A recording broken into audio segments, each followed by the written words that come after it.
I was in a sort of writer's block after my third novel because I was waiting. And when I found Medium, I suddenly had some motivation again because I found a great community. It sort of feels like anxiety is the shadow side of creativity in some ways. Yeah, I think so. It is what it is.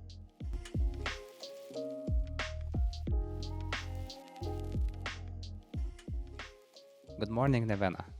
Good morning. It's a big pleasure to have you on the Inkwell podcast. Yeah, it's my pleasure to. It's my first English podcast, and I'm really excited to be with you here. I would like to open up by reading a quote of yours from one of the earlier articles. And it caught my attention. I was just reading it a few days ago because all people, especially the ones in our craft, have a similar problem is how to survive without coffee, tea, or alcohol. And I found this article hilarious. There you have written, I can't drink coffee, black tea, or alcohol. 20 years ago, an alien ship stealthily entered my head and grabbed all the tiny gadgets that make my brain realize and accept the dire need for coffee, tea, alcohol for a human being. Then the extraterrestrial bastards flew away. I really don't know why they would devoid me of such a basic instrument of living. Although I suspect that once they got to their planet, they installed the gadgets in their heads, that greedy rascals. So, is this how your brain naturally works on a daily basis when you just think? Do this kind of humoristic thoughts enter your mind, or is it a style that you have developed through time? No, I guess I'm a person with a big sense of humor, and it's one of my ways to survive because otherwise my life is not easy. It has never been easy.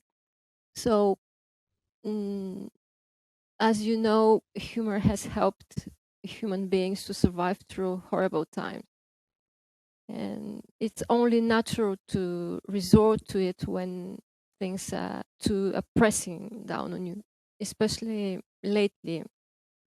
Mm, I've had a lot of serious family issues, and after the pandemic and all that stuff. So I'm trying to look at this on the bright side, sort of. And when I write a humorous piece, I feel at peace with the world, in a way, and with myself.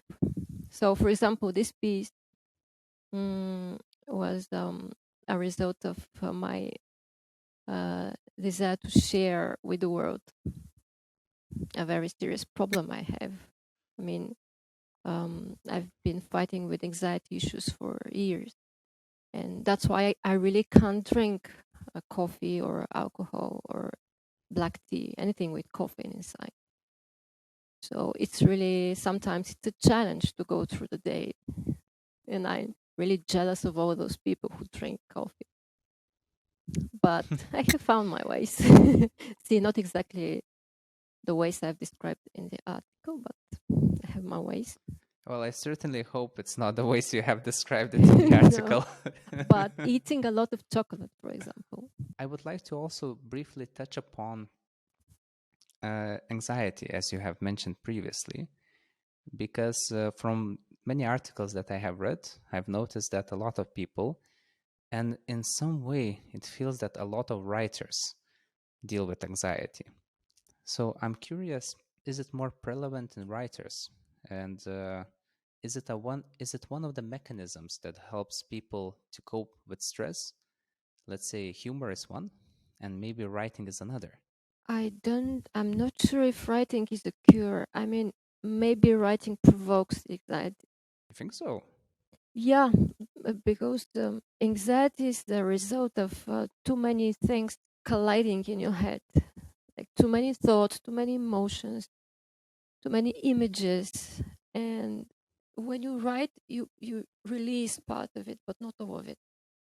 And the other thing is that um, writers and maybe generally people of art are more introvert. And when you're when you're an introvert, you tend to keep everything to yourself. You don't let it out easily.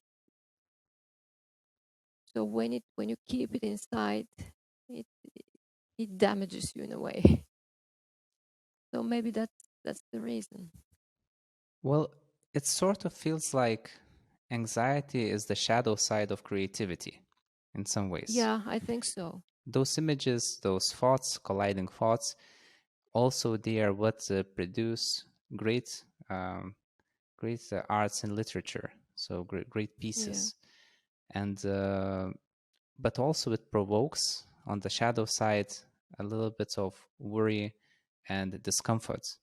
So it seems that it's very hard to have one besides the other. It seems if you're a creative person, there's a tendency to get a full package. Yeah, it's not easy to just go and vent on someone everything that's inside you, like most people do, and then feel okay. You just keep it inside because it's too crazy. It is what it is. It is what it is. That's a very good saying. And as I read on one of your posts, you have already written two novels, and I believe that both of them are in Bulgarian. So, Yeah. unfortunately, for people who don't speak Bulgarian, it's going to be impossible to read. But it's very good that we have you on the show, so we can ask the author directly what about the novels were. So, I'm curious to hear a little bit about the novels, and could you, if in the future they are going to be translated to English, let's say, can you give us a little bit of a sneak peek? Well, the first one is very short. It's actually a novel in stories. I don't know if you have any idea about the style. These are several stories interconnected with the same characters, and there is a plot, there is a development, and it's magic realism. It's about a woman and the city she was born in, and her greatest love, and these three things are interconnected and lead to many funny, magical, strange situations. So this book is called City Games. This is a translation I came up with. City Games. Yeah, right now. Like Hunger Games. How is it called in Bulgarian? You want me to speak Bulgarian? I would like to, if it's possible. Oh, okay, okay. Игрите на града. Игрите How на did it града. sound? Yeah. Oh, you're great. Thank you.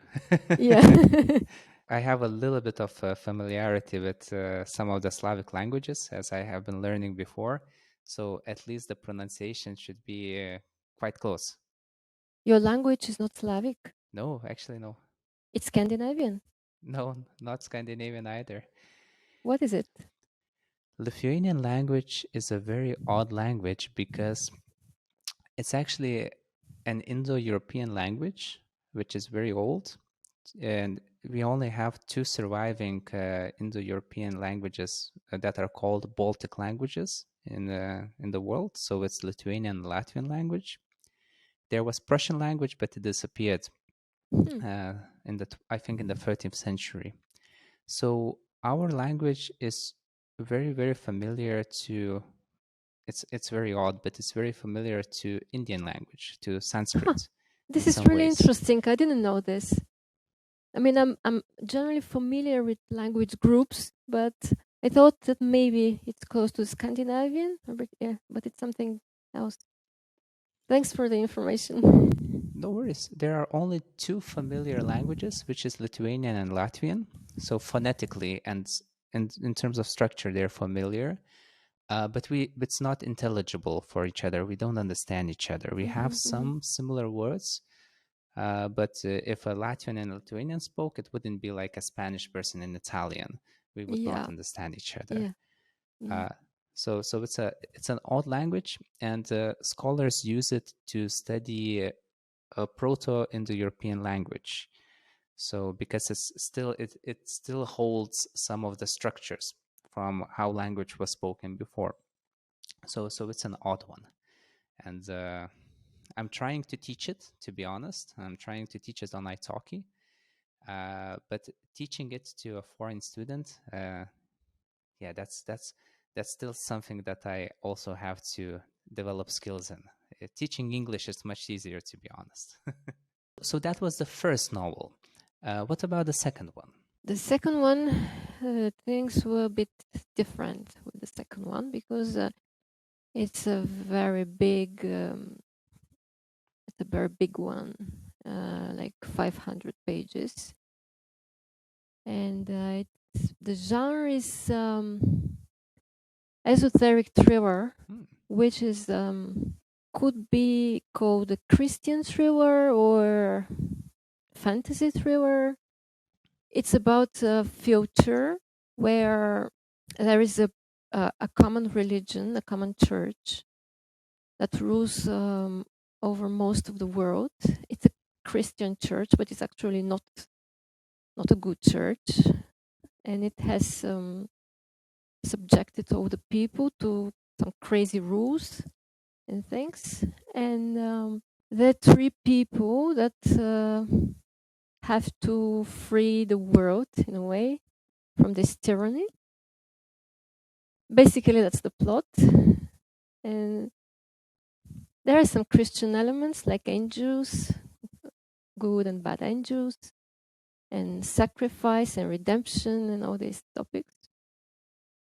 And but because of the genre, I was actually rejected, but by most of the big publishing houses in Bulgaria, which are not many, actually Seriously? 4, 5. Yeah. One of them told me that the book was very good, but just nobody would read such a thing because Bulgarian market is really, Oh, wow. restricted, small, and they look for just one type of literature, which is not my type of literature generally. It's about post-communist reality, this type of thing, or I memories. understand. Yes. Yeah, which is not my thing. So finally, I found a small publishing house which publishes only electronic books. So yeah, I made an electronic edition and sold for a very low price.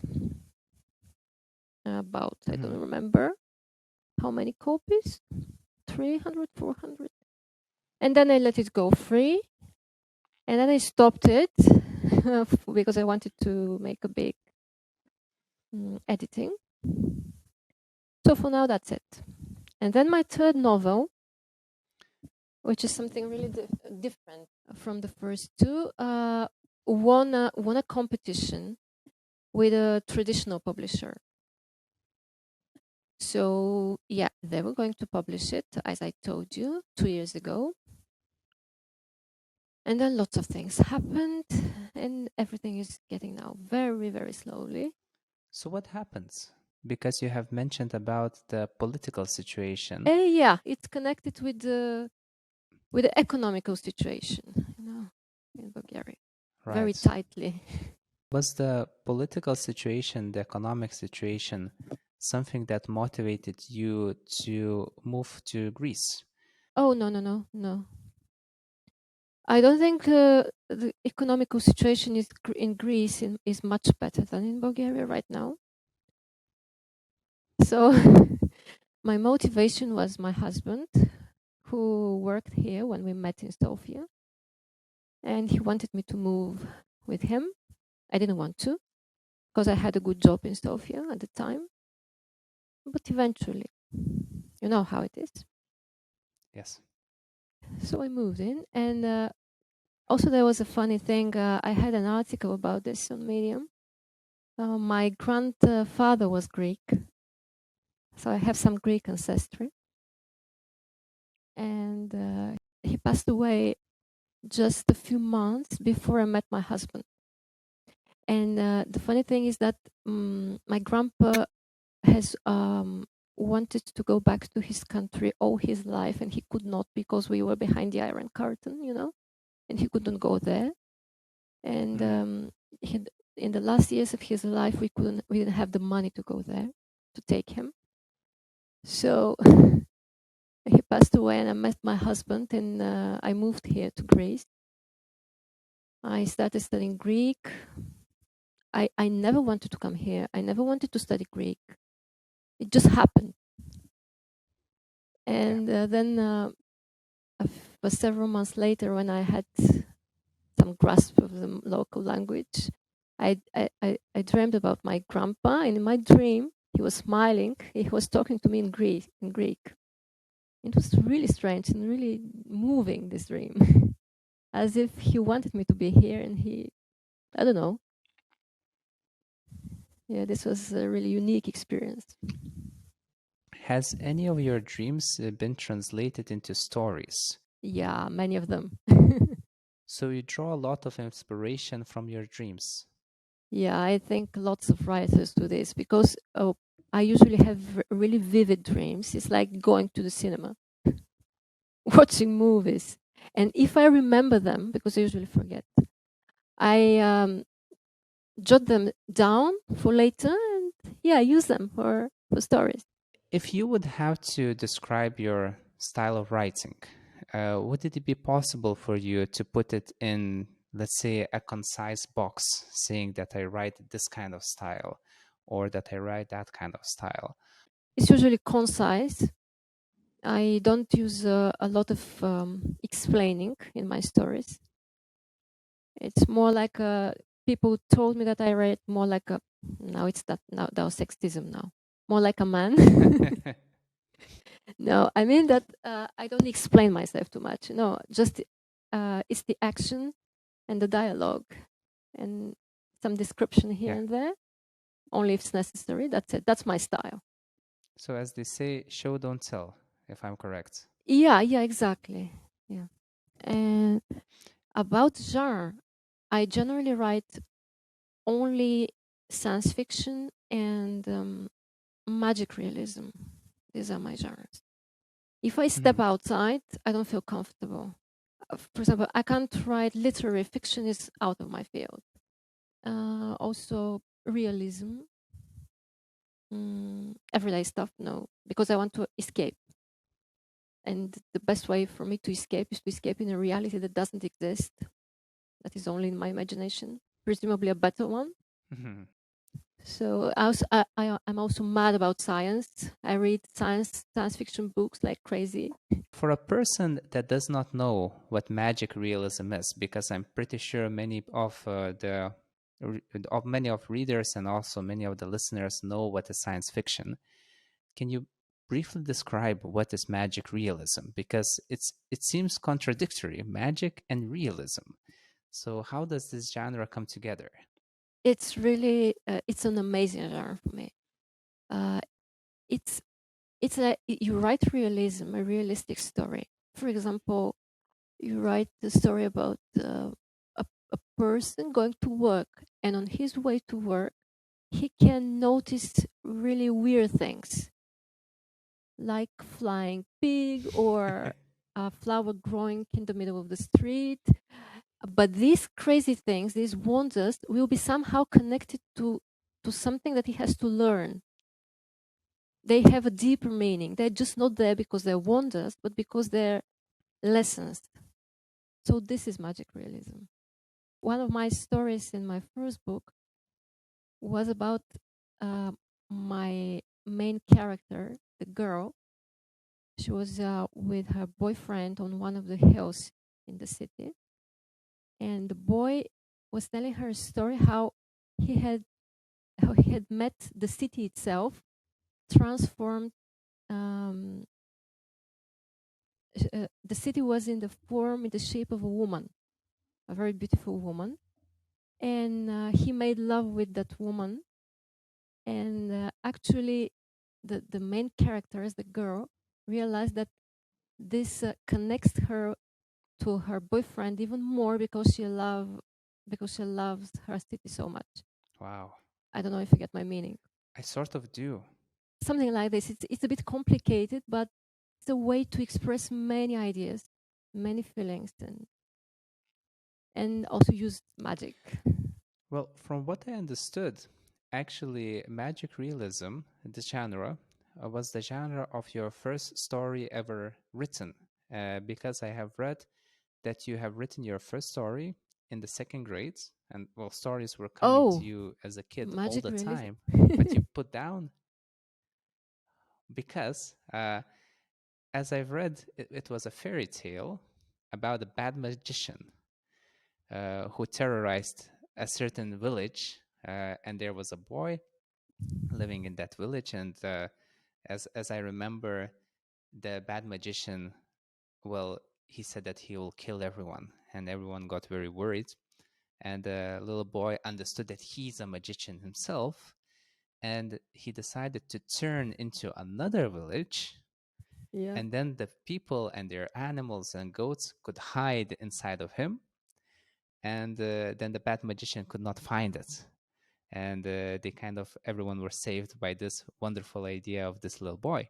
So it's amazing that you have written that in a second grade, and also it connects to the genre that you're most passionate about, which seems to be magic realism, because there is a village, there are people, there are goats, but the magic aspect of it uh, brings it into another kind of what it seems very symbolic to me, to be honest, that the boy comes up with this idea.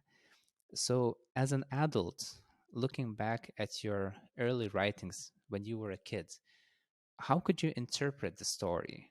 Maybe there's a certain interpretation of it. That's a very difficult question. Well, I tried to come up with difficult questions, so thank you. I don't even remember when I wrote it. I mean, my parents kept this and showed it to me later on. So I I think I just copied all the fairy tales I've read and somehow conjured up something. I don't know, something out of it of them all. Like I've read about magicians, I've read about cities that have have to be saved because there were many fairy tales Mhm. like this. I really don't know how I came up with the idea of the good magician turning into a village. This is something That's the most interesting part, to be honest. Yeah. symbolic. From my current point of view, I can say that it might mean that uh, a person can save many people by accepting them for what they are. Probably. Wow. Am I right? Well, it's only for you to know if it's right, Yeah, I because don't it know. came from your imagination. Just making wild guesses here. Fairy tales, especially, are very interesting for me because most of the fairy tales are very, very old in that kind of sense that before they were written down as text, they were they were transmitted through people through the spoken word. So we can't even know how old certain stories are. So they have been in our collective imagination for many, many years, and by reading and sharing stories, we tell something very, very deep, and we tell something very, very realistic in some sense, even if it's magic and even if it seems like it's unreal.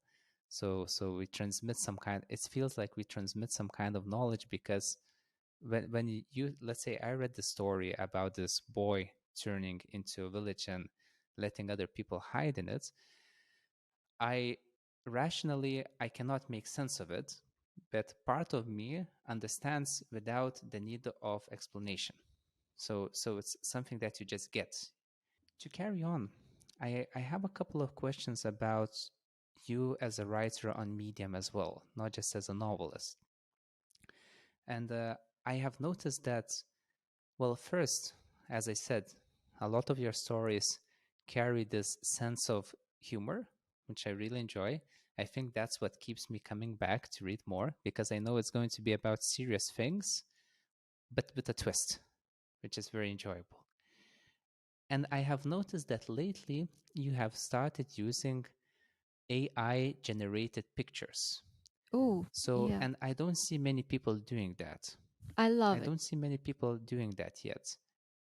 Is it a difficult process to come up with these kind of images, or is it something like ChatGPT where you add some text saying what you want, and then how does that happen? I don't think it's an easy process. It takes me as much time as writing the story itself. Wow. Okay. I use Microsoft Bing because it's free, uh, but you can't just type the words and expect to have the ideal picture. They usually come out ugly, or, for example, the characters have 7 fingers instead of 5, or something like that. So Okay. you have to be really you have to be really precise in the description. You have to say exactly what you want, the colors, the the way the figures stand, what is beneath them, above them, the type of style, like Impressionism, um, Salvador Dali style, children's style, or whatever, or oil painting, Hmm. whatever you want. So it sometimes it takes me an hour or even 2 hours to come up with just one image, one proper image. And it's, again, it's not perfect, but it's fun. It's fun, and yeah. I do it only for my fiction stories, though.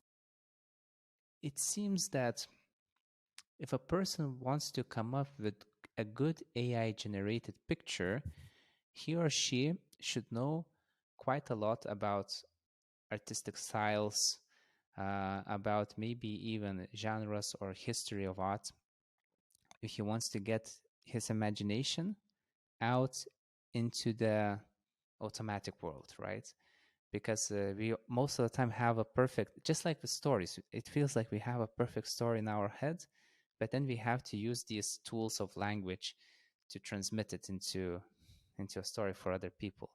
Have you also tried using any other artificial intelligence programs? Let's say, have you played around with generating text? I'm not saying that you generate text for Medium.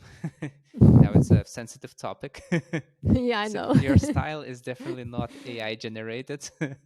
Well, out of curiosity, I have chatted with ChatGPT a lot of times, just asking questions, making it generate short texts, which are extremely funny, especially if I want it to give me some jokes.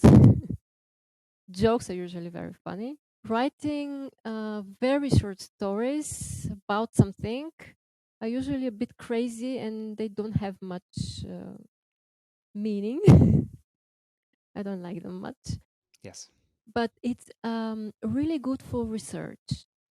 For example, if this thing Mhm. existed a few years ago when I had to do a big research for my novels, especially for my third novel, I spent a year just researching, reading so many books, so many articles, browsing the internet throughout. This thing can give you all you want in just zero time, everything. Mhm. So this is really useful this way. So, if you want to research a background of a specific situation, if you want to get, let's say, a historical context, Hmm. or if you want to get to know more about a specific field or something that you're writing about, some details, you can actually do it quicker than Yeah, you could do it before by your own research yeah, for yeah. Google. So that's the thing. Really quick, and more precise.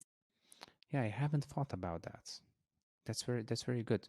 I'll try to do that when I'm coming with my small creative stories, because I've started doing some exercises, and sometimes I need historical backgrounds, and I spend more time on Wikipedia than on writing. So, Exactly. You don't need to. as you have said in our quick chat before the conversation, you actually started writing in English. I wouldn't say by accident, but it was not expected. So mainly you were writing in Bulgarian most of the time. So, what led you to start writing in English? I was in a sort of writer's block after my third novel because I was waiting, and I was sort of disillusioned in a way, and I didn't have the motivation to continue writing. And when I found Medium, I I suddenly had some motivation again because I found a great community of people who supported me, whose works I could read, and also I had some money, very small amount of money, but it's still something, and it's something else to see that your work is rewarded, your efforts are rewarded way. So this was a motivation enough for me to go on, and also it was a challenge to start writing in English, to use different style, different grammar, different words, to find the best expression, the best metaphors. This is another world. So yeah, it was a challenge. Yeah, it seems like community is the number one factor that keeps people on the platform because, to Mm-hmm. be honest, the pay from the program, the Medium Partnership program, is quite low. I would say Yeah, it's that low that I even made all my articles for free because I thought, what am I doing? I'm limiting access to my articles, and I'm earning pennies in contrast. So because I'm a small writer on the platform, I decided, okay, I'll just not do that. But the community, so I've met you through the platform. I've met so many other people and so many guests that came before and that will come in the future. So I think the community aspect is the most important part there. So I'm also glad that you discovered it. unfortunately, we I don't have this community in Bulgaria. I mean, I tried, but maybe the fact that I'm away, I'm not in the country, has impeded me a lot. Uh, when I wrote my first novel, I met a few people, and we meet when I go to Sofia. We meet. We would go and have coffee somewhere, talk a bit, but we don't have this online community. We can exchange ideas, exchange works. Uh, we tried with a few Facebook groups. It's not working. People start quarreling, start having fights over this and that. Hmm. It's not that friendly and happy atmosphere I meet on Medium, and I needed it. So maybe that's what keeps me there. And what about the community of writers in Greece? Maybe you have also tried to use the Greek language to write some stories, Mm, and maybe you have met authors from that country. unfortunately, my Greek language is not yet. It's not on that level. I mean, I use it to speak, to write basic things, but I cannot write literature. So I'm not into these communities here, unfortunately. Well, maybe in the future, in that maybe, case. maybe I don't know. It's the Greek language is extremely difficult. One of the most difficult because in the past I have studied a bit of Russian, I have studied a bit of German, a bit of Italian. I cannot compare them to the Greek language. You need years and years to get somewhere. What makes it so different? What makes it so difficult? Well, once is the alphabet. It's different, and spelling is extremely difficult. They have, for example, like 5 or 6 ways to write E, the sound E. Okay. And there are not many rules about that. You have to know just to know. You have to know it. Uh, again, 5, 6 ways to write E.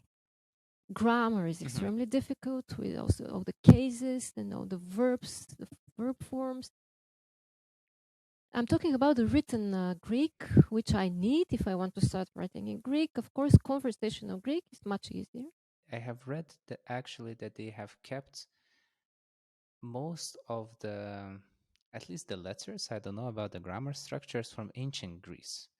Mm-hmm. So, ancient Greek, as I understand, Greek people today could understand ancient Greek, although the meaning might be a little bit fuzzy. The meaning might be off, but the words that are written, they would be intelligible. So that's Yeah, also very interesting. yeah. They have kept it.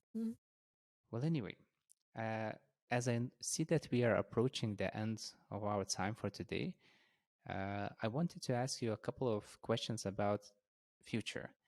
So the first question, I guess the most important one, is that you have mentioned that you have begun writing your fourth novel, and this one will be in English. So we, as a community of writers that speak in English, will be able to understand it. Or did I Mm, get it incorrect? no, no. I I haven't mentioned such thing. I have mentioned that I started writing in Bulgarian for a novel, but it's just the beginning, and I don't think I'll finish it. Ah, No, no. Uh, okay. So I have misunderstood in that kind of way. So mm, it's not in English. Too bad for no, us. it's not in English. But what I think I'll do is that maybe I'll finish the translation of my second novel. I probably, and I'll continue writing stories in English. And if my third novel comes out, maybe I'll dedicate some time to uh, advertising and do some more things in that direction. I don't really have plans right now. Just waiting to see what future has for me. A very good approach to keep. And are there any other ways how people could connect with you if they so wished? Yeah, I have a Facebook profile, very well developed. My Instagram is not really developed. And I think I'll spend more time on my LinkedIn profile in the future Very good. Very good. when I have more time, hopefully, because it's important. And I feel a little bit sad that today our connection was a little bit bad. So there were a little bit of delay, and it kind of interrupted our conversation at points. And I believe that it would be very interesting to have you once again on the show because I feel like I didn't have enough time to ask you more about your life in Bulgaria, your life in Greece. This episode was mainly focused on writing and about the novels and styles and genres. But next time, if you agreed to come back, I would definitely love to pick your mind more about regular life in those areas that you are familiar with. Okay, I'll be happy to answer any questions in the future. So. It was a great pleasure of having you here, and yeah, I hope to get you on camera once more again in the future. Yeah, thank you for having me. It was great for me too. And I hope to see you soon.